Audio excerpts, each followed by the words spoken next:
Hello, everyone. So welcome to our live resume review, or like we like calling it, the live resume roast. I hope you're all doing great and having a fantastic start to 2025. We'll get started in just a few minutes to give everyone a chance to join us. But while we wait, feel free to drop a quick message in the chat. Let us know where you're joining us from today. We always love seeing the variety of locations and backgrounds everyone brings to the session. So feel free to tell us where you're from. Personally, I'm from the north of Portugal. I'm from Braga. Guilherme, do you want to introduce yourself? Where are you from? Yes, of course. Yeah, people can call me Guy. Feel free to. I prefer it even. I'm from Lisbon. We're both Portuguese. Been doing recruitment for quite a while, and we'll be here joining forces to let you know what you should and should not do in your resume. Live reviewing some resumes, which will be a lot of fun. We hope that it's an interactive session. So feel free to flood us with comments. We'll try to make time at the end to go through some of their questions if possible and try to make this a fun session for everyone, but also full of learnings. So yeah, we'll wait just a couple more minutes, one or two, before we jump into the bulk of the content, just to make sure that we get a chance for everyone to join us after a long day of work or the middle of their work day. Let's see. Yeah, depending on the time zone, exactly. And like Guilherme was saying, like he was saying, today's session is all about helping you put your best foot forward. Whether you're actively applying for a new job or you just want to optimize your resume, it's always good to be prepared. You never know when a great opportunity might present itself. So take this session as an opportunity to optimize your resume, to learn from other people's mistakes, because we'll be focusing a lot on the mistakes. Some of the resumes that we will cover today have a lot of great and positive points, but we're going to focus primarily on the improvements and what they did wrong. So try to use that information to your advantage. Okay? Okay, so shall we get going, Duarte? We Yeah, I already think have so. quite some people with us. I'm following up on LinkedIn, so let's move ahead. Very well. Okay, so let's start with our agenda for today's session. So what we'll cover today, we'll start with the resume best practices. So we'll do a quick overview of the principles guiding our resume reviews. Then we'll jump into the live resume reviews. These are resumes that were sent to us by some of the people in attendance in today's session. So we'll be reviewing these resumes live and giving you real-time feedback. And for the people that have not sent through a resume, a lot of the recommendations that we're going to make can be applicable for every resume. Okay, so make sure you pay attention, even if it's a different industry, a different job profile, try to focus on the recommendations.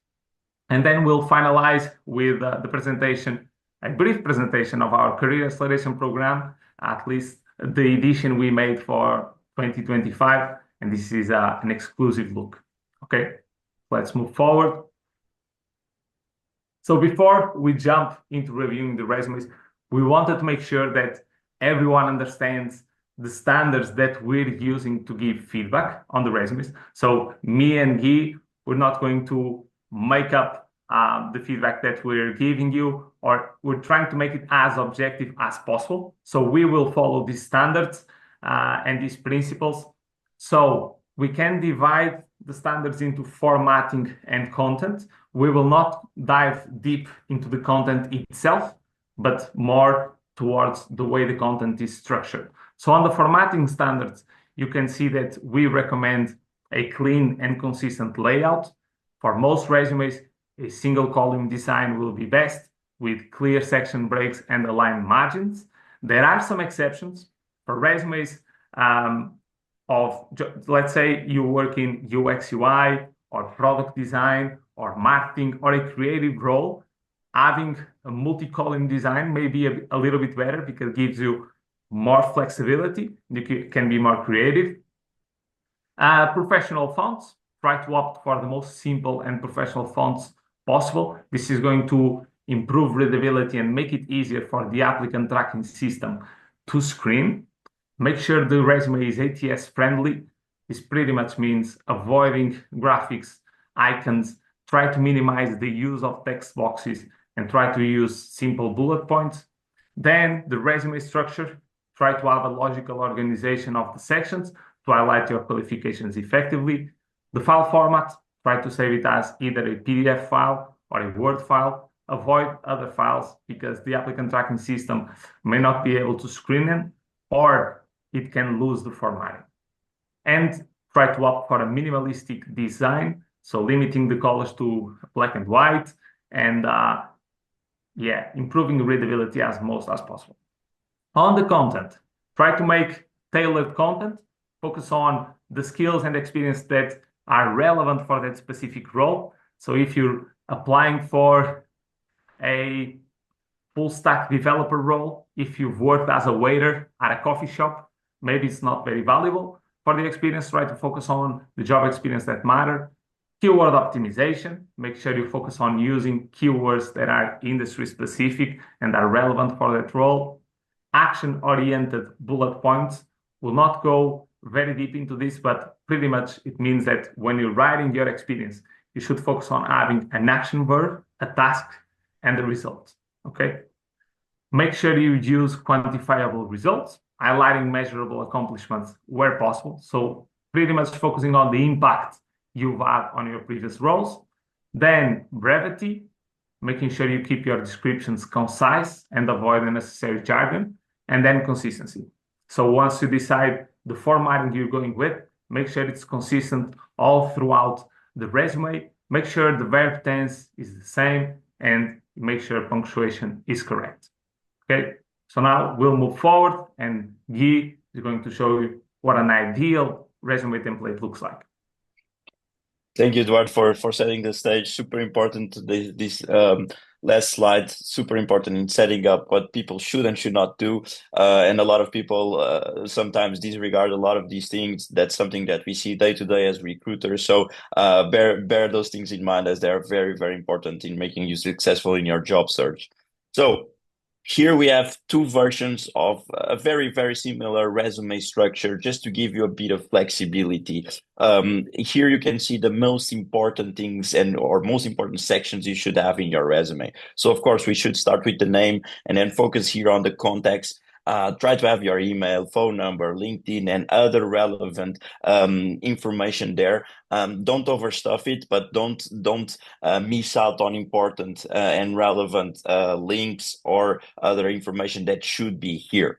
And then we use those three keywords that you can see right below the name and the context. And these are super, super useful to get you closer to the role that you're looking for. So using these three keywords wisely will put you in alignment to the job that you're looking for. So for example, if you're applying for a data position, you should have three data relevant keywords, not just skills, but even the type of position or role that you've done in the past that are a match with the role that you're applying for, making you a more relevant candidate in the eyes of the recruiter. What's on the top sections of the resumes, what comes to mind immediately when reviewing your resume. So bear that in mind while creating your own version of your resume. Then professional summary. This is very important. This is a section that will basically set the foundation of what you've done, what you are, and what you're looking to do, what's the role that you're looking to get with this resume. Super important. Then here comes the biggest difference in terms of these two templates. We either have areas of expertise where we lay out the skills on the left first before the experiences. On the right, you can see that the skills are below the experience section. So the main difference here is if you're applying for a role where you want to really bring those skills up to the top of the resume, to bring more attention to those, to make sure that you have that immediate match with the position, that's awesome, especially for positions where you have developed those skills, but you might not have a current experience that's as relevant to the role, but you do have those skills. The left resume would be the option to go with. The resume on the right, if you do have job experiences that are super relevant for the job that you're applying for, would be the one that I would go with. Then the experience section, very, very important. Always start with the job title and then the date, the period that you worked in that position, followed by the company name. This is to bring more relevance to your position and to be easy to spot for the recruiter that you already done that in the past. That's super important to have that match. If you have multiple roles inside the same company, also try to create that idea of progression within the same company. That's super, super important. That shows that you're a high achiever and always a top performer in your teams. Then going into the education section, this should be pretty straightforward. Just make sure that you put all the relevant coursework, education at school, bachelor's, master's, all that good stuff.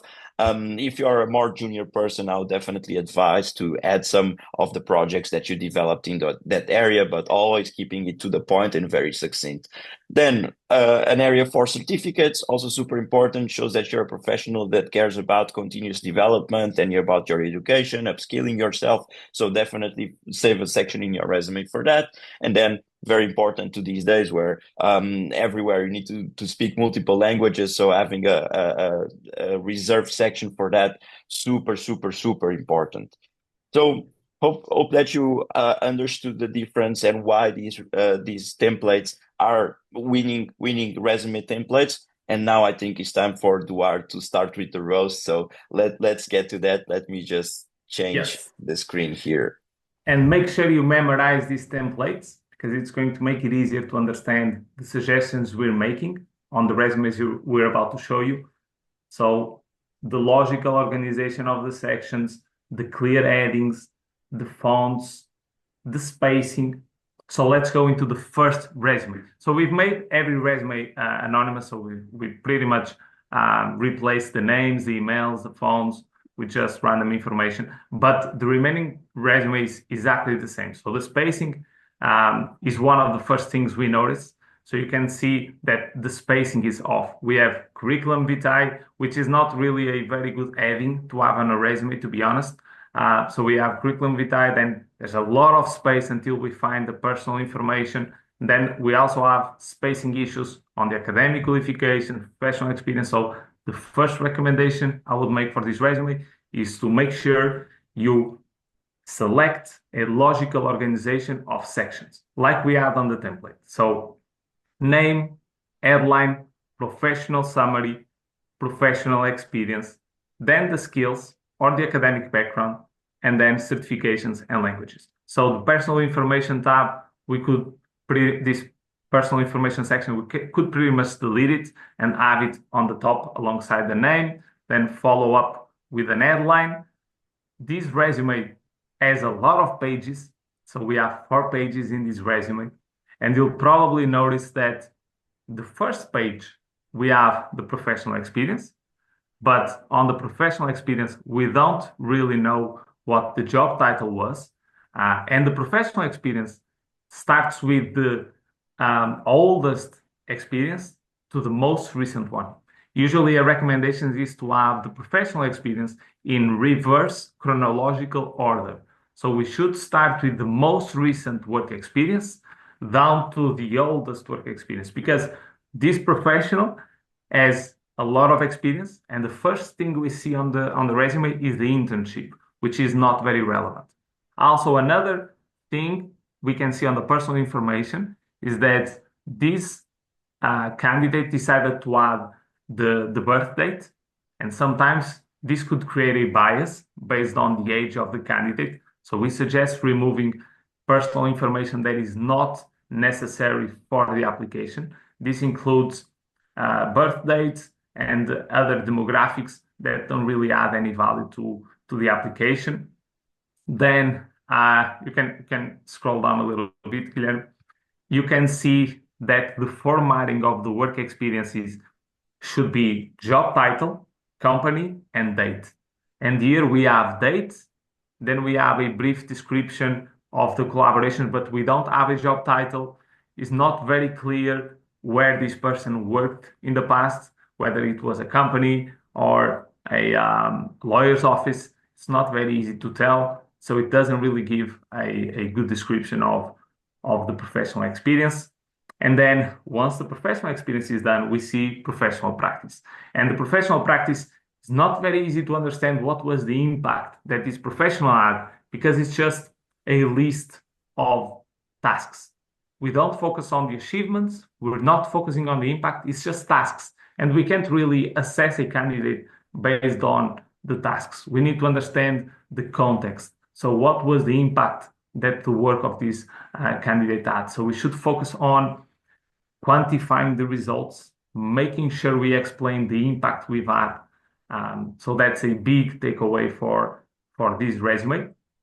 But I think the low-hanging fruit for this resume is just using a logical organization of sections and doing it all again. Okay. So I think there's a lot of good information on this resume. Just need to work the structure and the format a little bit better, and then try to focus on explaining the impact and the achievements that you are able to get throughout your professional experience. So I think now you can move to another example, Guy. Let's And go. Let's go. you'll notice that the resumes are very different from one another. There's all sorts of styles. Yeah, this is an interesting one as well. Okay, just 1 second. I'm trying here to find the resume. Oh yeah, okay. Here I have it. Okay, so this is a totally different example. I'll just give you a quick overview of it. Very quick, one-page resume. First thing that comes to mind is the usage of the color blue.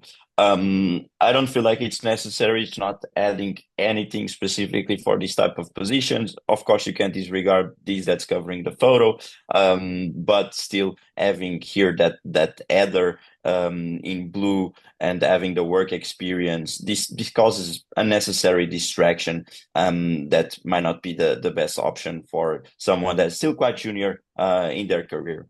Then a couple of things to take into consideration here. As Duarte said previously, having either your birth date or your age on your resume might lead to bias, especially when you're younger or you've been a professional for a lot of time. I would always prefer not to use that. Another thing, and specific to this resume, given that it's a tech-focused resume, there should be a link to a GitHub profile. Or if you don't have the GitHub profile, that should be something that you should be working on. If you do have it and it's missing here, then you should think of having it there. Then quickly going over here to the professional summary, there's not a clear title, there's not a clear breaking section that it should be there, having the section title professional summary. And then it's let's say it's a bit poor in terms of the information that it brings. It's not answering exactly what this person did, what they want to do, and what's their motivation. It's very standard and doesn't shine. So I would definitely advise this person to spend a few minutes rewriting these and trying to make these 4 or 5 lines. I think that would be more than enough, but making sure that you make a mention to the recruiters, what's the position that you're trying to achieve. Then the work experience, it looks good if you take a quick glance at it, but then what comes to mind is that this person is putting a lot more emphasis on the companies they're working for instead of the roles that they're doing. And Yeah. it's not the companies that get you the role, it's actually the work that you've done.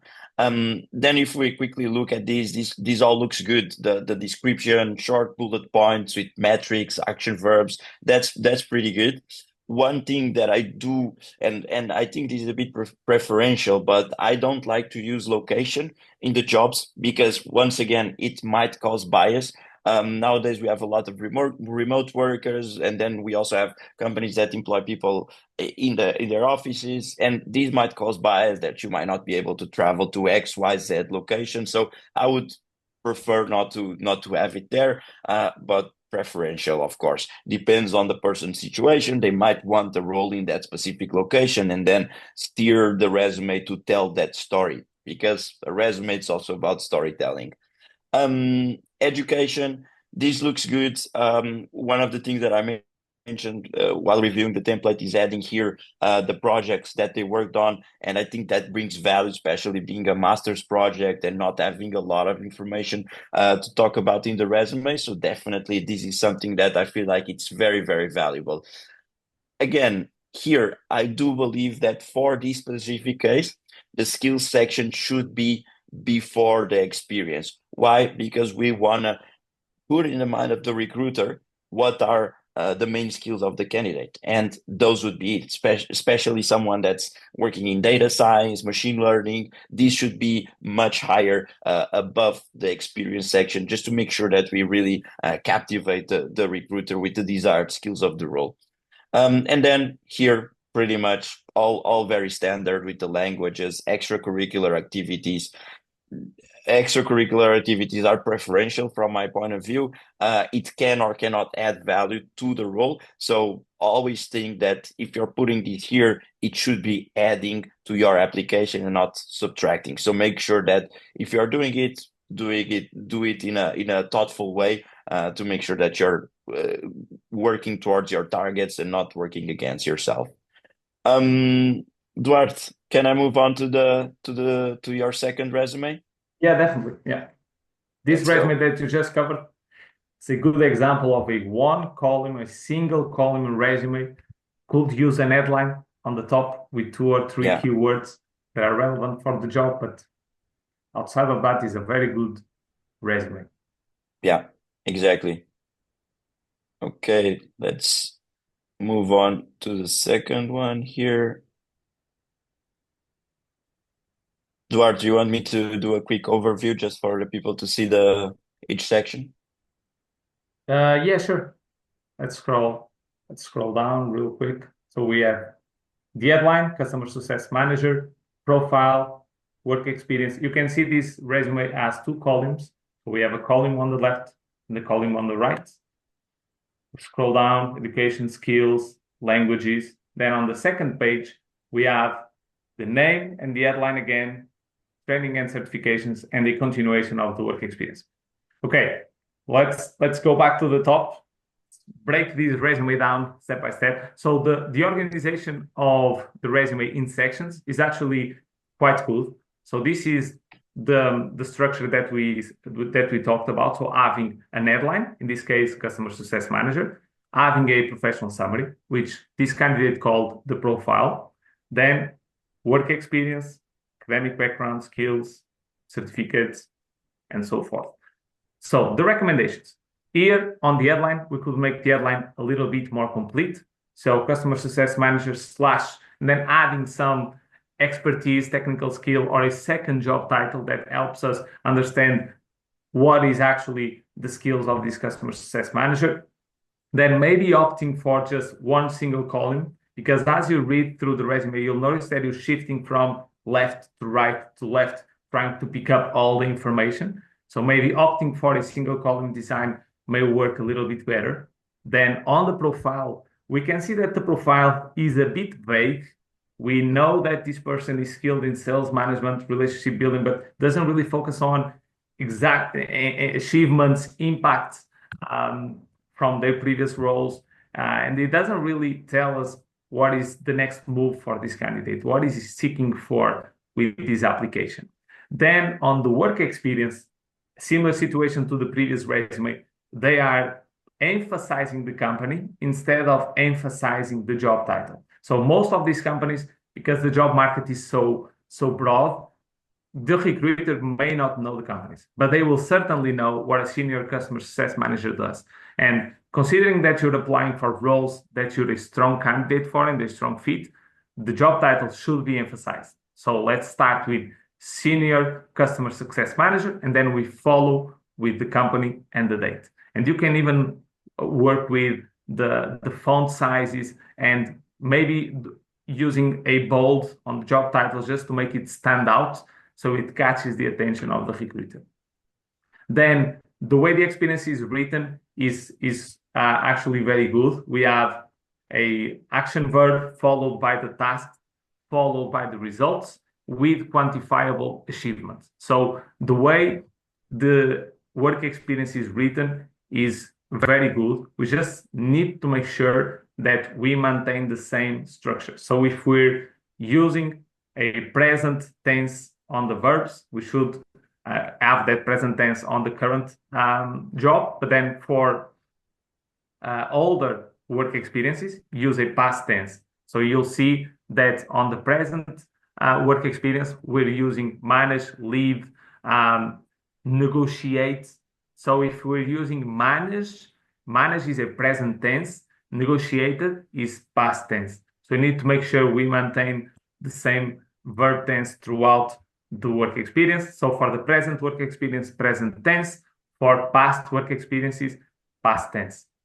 Then on the education, we are highlighting and emphasizing the university instead of emphasizing the degree. So we should emphasize the degree and the academic background rather than the university. Then on the skills, you'll notice that the skills are overly generic. We have adaptability, collaboration, but for a customer success professional, account manager, sales, there's a lot of technical skills that you could be mentioning. There's a lot of sales methodologies that you could be mentioning on the skills. There's customer relationship management softwares that you could be mentioning. I know you'll mention later in the resume Salesforce, LinkedIn, Navigator, but those softwares could be slightly higher on the resume, perhaps on the skills section. Then we have the languages, and then on the second page, we didn't need to repeat the name and the headline. And we also didn't need to repeat the work experience heading. We could just keep going with the work experiences. And for the oldest work experiences, maybe we can try to write slightly smaller bullet points, maybe reduce the size of the fonts. And then last but not least, the references. So this candidate decided to include references at the end. You don't need to include references unless you specifically asked for these references. So you might as well just keep the references out of it. So yeah, let's move on to the next one. Make sure we have time for every resume. Okay. And this is a very interesting profile that you just covered. If I had found this candidate a little bit earlier, I would have had a manager partnerships role for you. Yeah, in November, yeah. Great, Duarte. Thank you so much for reviewing this one. Moving on to our third resume of the day. So, highly graphic resume, as you can see, which is always slightly concerning for me. Here, an interesting approach because it's common that when we see two columns resume, usually the about me education section are on the left. In this case, it's on the right, which is slightly a different choice than usual. Of course, I would prefer to go with a more plain text approach, single column, justified text, as it ends up working way better here. And since it's pivoted to the way usually resumes with two columns are oriented, it's even harder for the recruiter to find the right information. I like the fact that there's a good about me section, but it's also lacking what this person is trying to achieve. Here on the context straight ahead, we see that there's no link to LinkedIn, which is always something that could be there and should be there. And once again, the location, it might cause bias that we might not want to exist. And then there's no headline here in this resume. We could have one or two headlines that would strengthen this resume quite a lot. One thing that's very good here is the fact that it does make a good job at showing the position instead of the company. That's a very, very important thing here. But these are not bullet points, and this is a very, very hard to read format. There's no quantification of results, and it should follow that format that we said: as action, verb, task, result. Then one thing that might be confusing is that this person has two roles at the same time, and this one is rolling and is beneath one that's just finished. it can be quite confusing. So I would try to make a separation here. Another thing is this role might not be relevant for the roles that this person is trying to achieve. So maybe it would be better to be as almost as a side note or as a side hustle type of section rather than occupying space in that work experience section. Um, and then this person also makes mention to some of the courses that they're doing. That's pretty good. Using heavy graphic elements like these bars, it's not very useful. This doesn't bring a lot of information to the recruiter. Also, the skills mentioned here are quite vague and standard, and these type of bars, it's not something that, for example, an applicant tracking system can parse and really identify, oh, you're a top 10% in management skills because of these bars. So I'll try to use less of that and try to just mention the skills themselves. And then important thing here, that this person left references. It's not necessary, and even further, this person left phone and email of these references here, which is I would say a very, very big mistake because, first of all, these people might have not agreed with having their personal data shared just for the sake of a resume. So please have that into consideration. And references, if you want to have a section for references, just say that they're available upon request. That's the standard practice. So try not to have references, especially with the phone and emails on the resume, as that's not a very good security practice, I would say. Yeah. And that's pretty much it. Anything to add on this one, Duarte? Yeah, let me just highlight that this candidate is doing a product manager training course at Techia. Shout out to Mariana Trigo.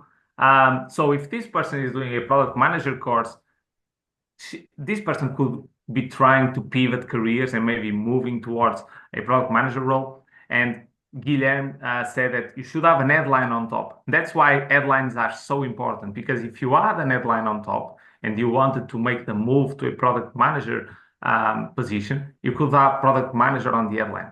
So the recruiter would immediately know how you're positioning yourself and how you identify yourself as a professional. And then the professional summary is also an opportunity to explain the recruiter why you're seeking to make the move from a background as a clients manager over to product management. So a good opportunity to mention how useful the headline and the professional summary really is. Perfect. Duarte, let's move on to your Yeah. third of the night. I'll get there in 1 second. Oh, here it is. Okay. So let's start with the sections. So we have the name, we have the contact information, and then we go to the About Me section. So again, we could have an headline section here. And the headline will be very important for this particular resume because, as you'll see, this is a very long career, and this professional has done a lot of different things. They've done marketing, they've done brand management, they've done public affairs, so they've done a lot of different things. So having an headline will make it easier for the recruiter to understand what the candidate is actually looking for next in their career, because they have such a broad skill set that we need to focus. So adding an headline would be the first recommendation. Then the About Me, we could probably, so most templates on Canva or Figma, they will have About Me as the section heading, but you can change it to professional summary. It's a little bit easier to understand what you're about to cover. And then on the professional summary, focusing a bit more on the technical skills that will be relevant for the job, focusing a bit more on what you're seeking. So on the career history, again, maybe change career history to professional experience. So it's a bit more standard. Then focus on the roles first. So emphasize the role instead of emphasizing the company. So we can see Brand Lovers Creative Studio is in blue and is emphasized. And then you can barely tell that this person worked as an head of strategy and digital. So we should invert the order, should bring head of strategy and digital up, emphasize it, and then follow it with the company and the date. You also note, you can see that the size of the fonts could be a bit more consistent. Then the bullet points are not action-oriented bullet points. So we don't focus on the achievements, we don't focus on the impact, we're not following the structured action bird task results. So there's an opportunity to improve there. And there's also way too many bullet points. We should only add the relevant bullet points for that specific application. So if in a certain role, only 30% of what we've done is relevant for that job, focus on that 30% and make your resume circulate around those 30%. So if we scroll down, we'll see the remaining work experience, same recommendation, improve the bullet points, make sure they're action-oriented bullet points. We keep scrolling down. We'll see that the bullet points on this experience are slightly better with a little bit more context and a little bit more technical skills. But again, we need to rewrite these bullet points and make them consistent across all work experiences and less bullet points with more valuable information. Scroll down, can keep going, same recommendation.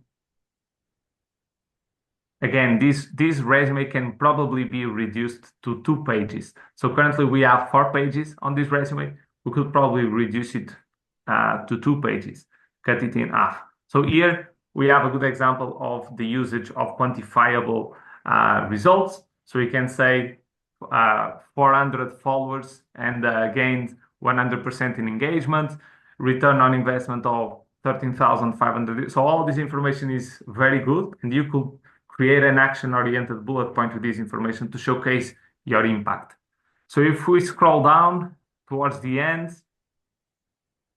let's see what we have at the end of the work experience. So you can see there's a lot of work experience. Some of these earliest positions, you could even remove them from the resume and focus on the most recent ones. Maybe the last 10 years of work experience will be enough to position you as a strong candidate for the role, unless the role requires a crazy amount of experience. If they say 15 years of experience or more, maybe you could add all the experience. But if they don't mention the number of years of experience, you could cut the resume down. Then you see the education could have a dedicated section to give it a little bit more detail, focus on some of the projects that were developed. Also, the education doesn't really say where we got this education or this degree done. So it could also be an opportunity for some detail. The skills are very incomplete. We could have a skills section with a lot of interesting skills for public affairs, for communication, for marketing. So there's an opportunity there as well. And I'm pretty sure that someone that has been working for 20-something years has a lot of certifications that they've done throughout their career. So it's also worth having a certification section. So for this resume, pretty much condense all the work experience, reduce the number of bullet points, focus on action-oriented bullet points, include an headline, rewrite the professional summary, and this is going to become a very good resume. Don't know if you want to add anything, Guy.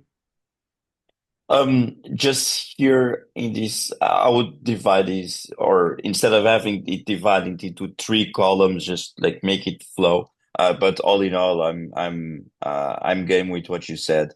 Honestly, in terms of the amount of experience that we should go back to, I think the last 10 years are more than enough for 99% of the cases. It would have to be a really big outlier.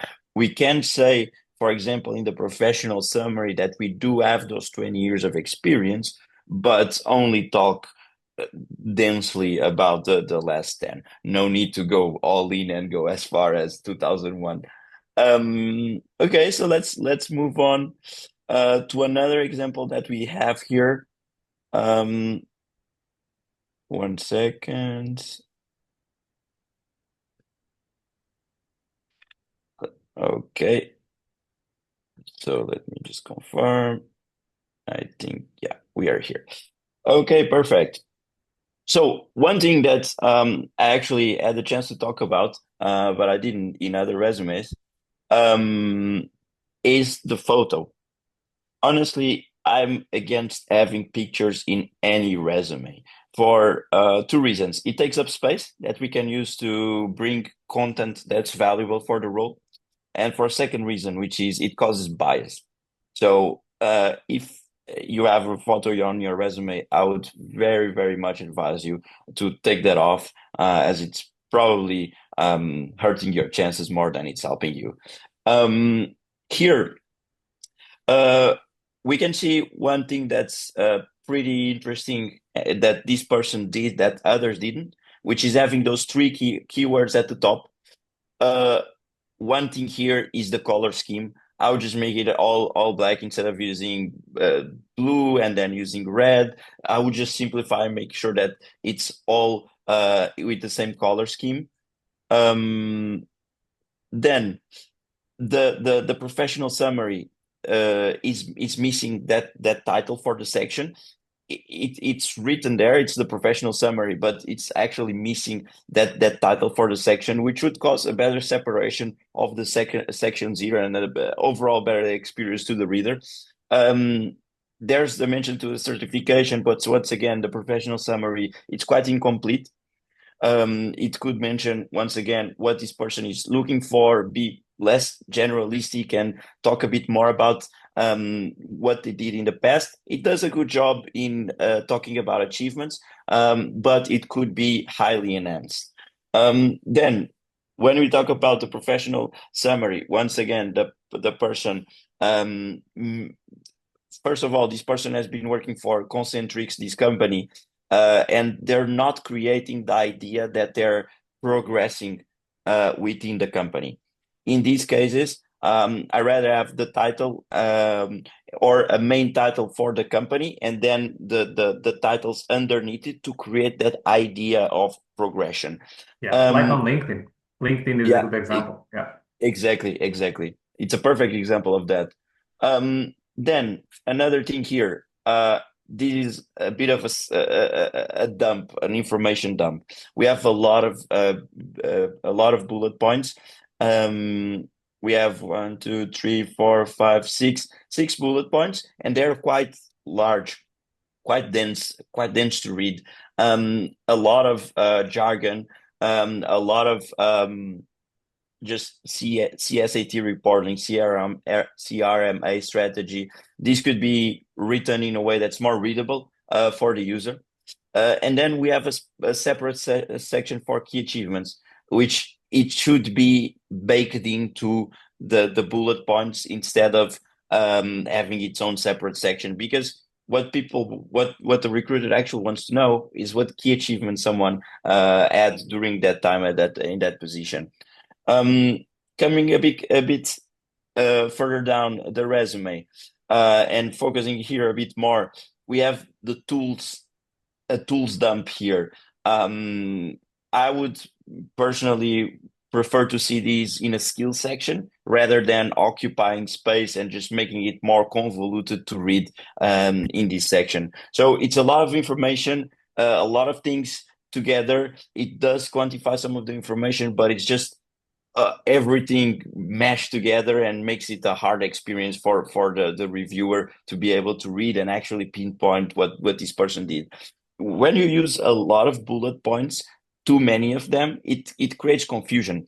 And one thing that I've seen in the past is that hiring managers tend to look at the first two because they believe that those were the ones that you actually did, and the others are just fillers that you decided to add on your resume. So make sure that you really focus on the important things for the specific job that you're applying for, and not just making a dump of all the small activities that you did and all the side quests that you were involved with. Then here it goes drastically down in terms of bullet points, so there should be a bit more consistency. I tend to recommend that we should have six bullet points for the most current and relevant experiences, then three, four for the oldest experiences. There's no need to go above that. We need to think about reducing the work for the recruiter that's reviewing the resume as much as possible and bringing just the relevant experience. But same recommendation across the resume. Then focus on education.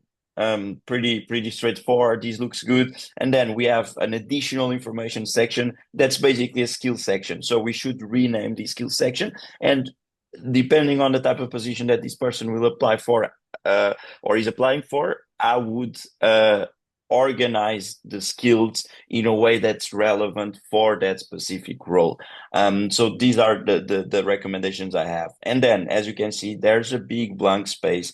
So if we basically tidied up this resume, we could probably fit everything into one single page, easier to read, and that would bring a lot more results in the job search.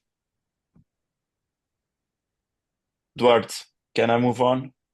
Yes, I think while you search the other resume, let's just answer a question we have in the chat. So Anna is asking, so Anna said, I noticed that some of the resumes added a references section, and this is something that I don't do unless it is requested. Is it something that we should do? So the references section is not mandatory, and it's not even standard in most locations. There's some locations that by default the templates will have a reference section, but on the reference section, sometimes candidates will just type, as Guy said, references available upon request. There's no need to add references by default on the resume because they might not be necessary. And most companies run independent background checks on candidates, so they may not need to call your references because they'll be doing the background checks through a dedicated company. So if you leave the section references out of the resume, it's still okay. So moving on to my last resume. Yeah, just adding on that. I also think it's important to have in mind that the space you have in your resume, you should use it wisely. And adding a reference section won't be adding much to your application for role. So I would use that space to add information that's actually putting you in a better position as a candidate. Yeah, definitely. So looking at my last resume, the last resume I'll be reviewing today.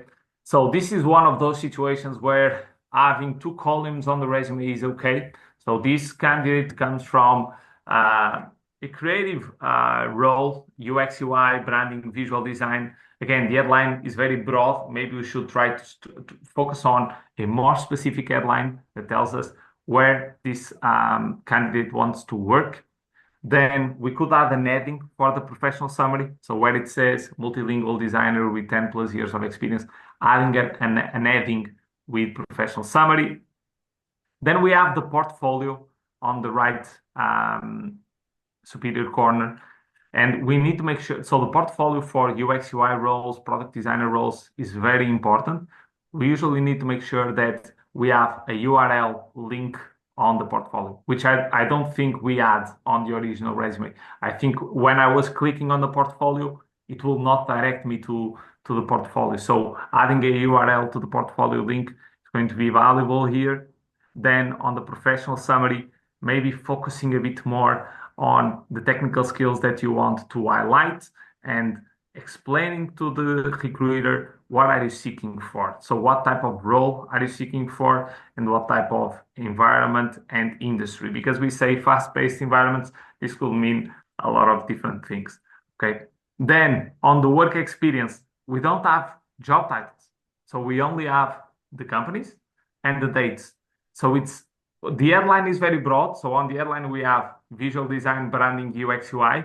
And because we don't have a specific headline and we don't have job titles, it's very different for the recruiter to create a persona for you. It's very difficult for us to understand what type of professional you are, what you've been done throughout your career, we've been doing throughout your career. So it's very important to have a job title on top that you can use to emphasize your experience.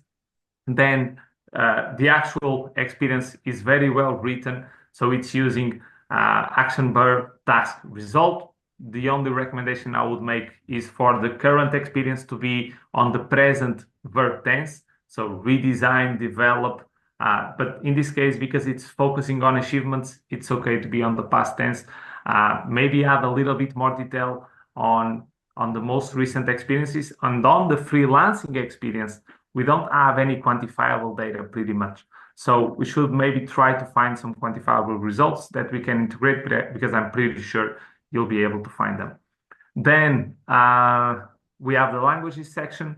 We see that on the Italian, we decide to go with the common European framework with the B2, but then on the English and the Portuguese, we go with fluent. So we should maybe try to keep it consistent. So if we're using B1, B2, A1, A2, C1, C2, should use the same framework for all the languages or just use native fluent, professional working fluency. Try to use the same framework. Then on the education, nothing to point. I think maybe the grades. So on the masters, we're grading it 8 out of 10, while on the bachelor's, we're grading it 110 out of 110. Again, probably it makes sense. I've never studied in Italy, so I'm not very familiar with the assessment grades there. Then below on the certificates, maybe you could add an heading saying certifications. So the applicant tracking system can clearly find that information and identify it as certifications. Then on the tools and skills, maybe we could group some of these tools. So for instance, we could group Figma with Adobe Suite. Maybe we could group Webflow, HTML, CSS in web design. So we could maybe create some groups to better write these tools and skills. But outside of that, is a very good resume. Minor adjustments to be made. So adding job titles is one of the most important one, and making sure we can tell the recruiter what we're looking for. Because from the way the resume looks right now, it's very difficult to understand what this candidate is focusing on. I can probably imagine that it's UX, focusing on the certifications on the left. But again, starting from the top, it's very difficult to understand what is the area that the candidate is focusing on. I don't know if you want to add something, Guy? No, this looks good, but I do have a question from the chat for you from Alexandre Simeone. If someone has simultaneous roles in the same company, how is the better way to write it, to add it to the resume? As an example, an infrastructure architect is their main role, but they also have time dedicated to project management. Oh, you want me to go with the question? Yeah. While Okay, I sure. switch to the last resume, please. Yeah. So 2 roles in the same company. So architect is the main one. So I would make architect the job title. Maybe you could have slash project manager, and then on the first bullet point explain the temporary nature of the project management work that you're doing and try to contextualize it. But if architect is the main role and you're actually looking to apply for an architect role next, maybe focus on the architect job title. But let's say you want to make the pivot to project management. So architect is your main role. You did a temporary project manager role within the same company, but you're actually looking to apply for a project manager role next. Maybe you could emphasize the project management tasks a little bit more on the work experience and also add project manager to the job title. And if the recruiter asks why you added that to the job title, you can explain the temporary nature of that role and why you were working as a project manager within that company. So it really depends on how you want to use that information. So if it is advantageous for you to mention it, go ahead and add detail on the resume. Yeah, so all of these reviews that we are doing them without context, and context is very important because, Yeah. as I said before, a resume is about storytelling, and you do your own storytelling as you want it to be. So depending on what you're trying to achieve, how you want to progress your career, you're gonna shape out the sections, the content to get you there. So always take everything that we are saying with a grain of salt, because for your specific situation, you need to assess what you're doing to then be able to be more successful with your resume. So I'll go super quickly over this one. There's not a lot of as well to talk about. Of course, we can see here that this person went with a two column framework here. The thing is, the color choice is not the best, because the white on top of the green might not be the most visible color. It sometimes might be hard for the recruiter to read. This is a person that works in the people space, but doesn't link their LinkedIn, which is very, very important, specifically in this space. The people and culture headline, it's very broad. It's basically an entire area, so that makes it also hard to actually pinpoint what the person is trying to achieve. When we go to the section that should be under there, which is the profile, it's named profile, not professional summary. Once again, harder for the ATS to pick it. Then no clear definition of what this person will try to who is trying to achieve. It goes about several of their past employment experiences, which should be in the experience section, or professional experience. This person also puts the company first instead of their position, so doesn't show their career progress, and doesn't allow to see that storytelling. Bullet points could be a bit improved, adding more quantifiable results here. This experience as a ESG analyst supposedly is the most recent, but it has less bullet points than this experience. This as a founder's associate, this experience for me has too many bullet points. Each bullet point is too verbose and not bringing a lot of relevant information or context. So I'll totally slim this down to like 5 bullet points max. And then we see a way better example, which is the oldest job experience ends up being one of the best written experiences of the resume. One of the things is that there's a part there, growth by hiring and integrating 60%. That's in bold, which I would recommend not to put it in bold. And then education looks good to me. Nothing to stand out. One thing, when people go about languages, don't add languages in your resume that you're like an A2 or a B1, because it's not relevant. If someone tests you on that, you're probably gonna fail. So no need to put it, and it's using space on your resume that you could be using for something more important. And then the skills, especially the professional ones, are very, very generic and not very aligned with the things that you develop throughout your career. So try to add skills that are way more directly related with the things that you've done.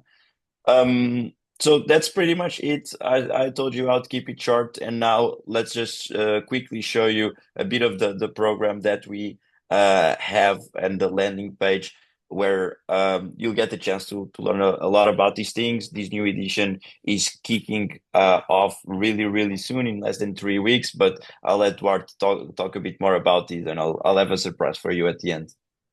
Yeah, so basically, this session that we did with you guys today is just an opportunity to showcase what we will be covering in more detail on the Career Acceleration Program. So the Career Acceleration Program is pretty much covering the foundations to make sure you can be successful during your job search or looking for a new opportunity down the line. So we're going to have 3 online classes. These classes will be done on Wednesdays, starting on the 22nd of January, I believe. We will have a WhatsApp group where we can coordinate and use it almost as a Q&A section, where we can ask questions and be able to network with the other people attending the program. During this program, we're going to be covering how to set clear career goals. So we want to make sure that we can create a career plan and a strategy, and then we can transform that in a resume. So the resume should be the tool that we use to achieve your goals. So we'll be able to align your career plans with a resume that actually takes you there. Then on the second session, we'll be working on LinkedIn profiles and networking, because if you just use your resume, you're falling short. There's a lot of opportunities that you can unlock using LinkedIn. And there's also an opportunity to position yourself as a passive candidate. So you use your resume to apply for vacancies, but your LinkedIn is what recruiters use to get to you. So me and Guy, we spend most of our day using LinkedIn Recruiter. It's an applicant tracking system, and we use it to find candidates that are a good fit for our roles. So if you're present on LinkedIn and your LinkedIn profile is easy to find, we'll probably end up finding you there. And then the last session is to make sure that if you get that interview, so your resume is selected, you get that first call from the recruiter saying that you're going to be invited for a first interview, that you're able to succeed and you're able to perform. So the last session is walking you through the different types of interviews, helping you prepare to the most common questions, and make sure you feel confident stepping into your next interview. Yeah, thank you, Duarte. That's super important. As you can see, we already help people landing jobs in some amazing companies, some that we need to update these with, some very, very big companies. And you'll of course have the chance to meet me, Duarte, of course, and also Gonçalo, that's not here with us today, but it will be one of the teachers on this course, and that will help you for sure. And currently we currently have a price of 97 euros. But for the people that are seeing this live stream, we have a special opportunity. If you sign up today until midnight, we will do a discount of 10 euros. So the course will be worth 87 euros. And trust me, it's definitely worth the money. And with that, we kind of finalize our session. It was pretty good having you all here. We will do a bit of a recap over the coming days. Feel free to connect with us on LinkedIn if you have any questions, any doubts. We'll do our best to answer as most as we can. And we do hope you enjoyed the session and it was valuable content. Very well. Thank you, everyone, for coming out. And again, same thing as Guy was saying, reach out to us on LinkedIn if you have any questions. Thank you all. Thank you.